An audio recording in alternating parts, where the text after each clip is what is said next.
او مسجد نبی میں اللہ کے رسول صلی اللہ علیہ وسلم تشریف فرما ہیں، ایک پاگل عورت دروازے پہ کھڑی ہو کے کہتی ہے محمد یا رسول اللہ تھوڑا ادھر آئیے۔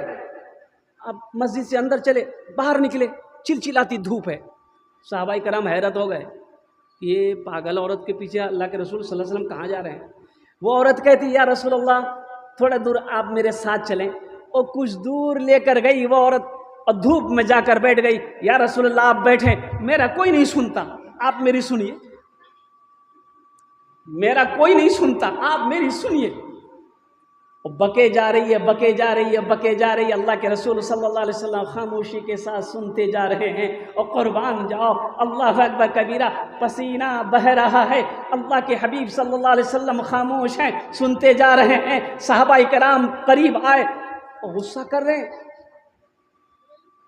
یا رسول اللہ، حضرت عمر فاروق رضی اللہ تعالیٰ عنہ کہہ رہے ہیں، یا رسول اللہ یہ پاگل عورت ہے، آپ کے کندھے پہ نبوت کا بوجھ ہے، یہ آپ کو پریشان کر دے گی۔ اللہ کے رسول صلی اللہ علیہ وسلم جو عورت بات کہہ دی، اطمینان ہو گیا، تو اللہ کے حبیب صلی اللہ علیہ وسلم وہاں سے چلے، مسجد کے دروازے پہ آئے تو حضرت عمر سے کہنے لگے، عمر مدینے کا کوئی اس عورت کی نہیں سنتا، مدینے میں کوئی بھی اس عورت کا نہیں سنتا، میں بھی نہ سنوں، کون سنے گا؟ کون سنے گا؟ اس کوئی نہیں سنتا۔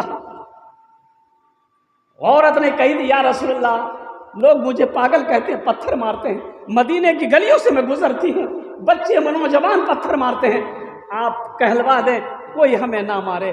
اللہ کے حبیب صلی اللہ علیہ وسلم نے حضرت بلال حبشی کو فرمایا، او بلال مدینے میں اعلان کر دو اس عورت کو کوئی پتھر نہ مارے۔ اللہ کے حبیب صلی اللہ علیہ وسلم ماں کے پیٹ میں ہیں، ابا انتقال کر گئے، ابا کا انتقال ہو گیا، حضرت عبداللہ انتقال کر گئے، سفر میں گئے تھے تجارت کرنے کے لیے ملک شام، طبیعت خراب ہو گئی، انتقال کر گئے۔ اب دیکھو یہ بچہ کون ہے؟ یہ بچہ کون ہے؟ وجہ کائنات ہے۔ یہ بچہ کون ہے؟ امام الانبیاء ہے۔ یہ بچہ کون ہے؟ جن کے صدقے میں اللہ نے ساری کائنات کو پیدا فرمایا، یہ وہ بچہ ہے۔ ماں کے پیٹ میں یتیم ہو گئے، باپ کا انتقال ہو گیا، اور سنو جب آپ پیدا ہوئے عمر 6 سال ہے، ماں کے ساتھ میں مدینہ گئے تھے، حضرت آمینہ رضی اللہ تعالی عنہ کے ساتھ میں مدینہ گئے، اور وہاں سے واپس